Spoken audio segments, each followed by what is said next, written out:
আসসালামু আলাইকুম।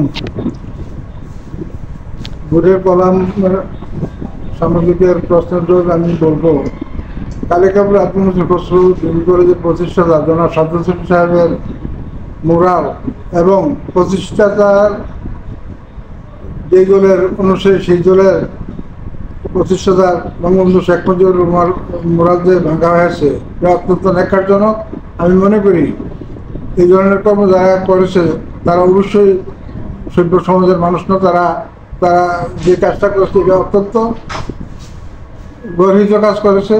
আমি সকল সুদীজনকে এই সমস্ত গর্হিত কাজ থেকে বিরত থাকার জন্য আহ্বান জানাই। ঘটনা ঘটেছে গত 6 থেকে 7 তারিখের মধ্যে, চিহ্নিত কয়েকজন। আসলে আপনারা তাদের বিরুদ্ধে কোনো প্রয়োজনীয় অ্যাকশন নেবেন কিনা এই বিষয়টা? এখন তো দেশের আইন শৃঙ্খলা নাই, পুলিশ কোনো অ্যাকশন পরবর্তী সময় নেবেন কিনা এই বিষয়টা? অবশ্যই অবশ্যই অবশ্যই।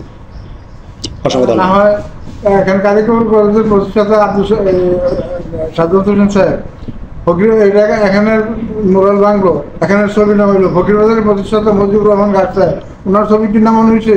সেমতুর হাই স্কুলের প্রতিষ্ঠাতা আব্দুল সত্তার সাহেব, ওনার ছবি কি নামান হয়েছে। মোর্শেদা হাই স্কুলের প্রতিষ্ঠাতা শামসুদ্দিন সাহেব, ওনার ছবি কি নামান হয়েছে। ছয়গ্রাম হাই স্কুলের প্রতিষ্ঠাতা আব্দুল মজিদ সাহেব, ওনার ছবি কি নামান হয়েছে। কিন্তু এখানে ক্লাস কেন? আমি মনে করি এটা তো আওয়ামী লীগের কলেজ না, এটা তো সর্বজন স্বীকৃত দল মত নির্বিশেষে সকল দলের ছাত্রছাত্রীদের লেখাপড়ার জন্য উন্মুক্ত সারা বাংলাদেশে। এখানে এক ব্যক্তির উপর রাশ থাকবে কেন? ব্যক্তির যদি কোনো অন্যায় থাকে তার অন্যভাবে তার বিচার হয়েছে। জি, অসংখ্য ধন্যবাদ।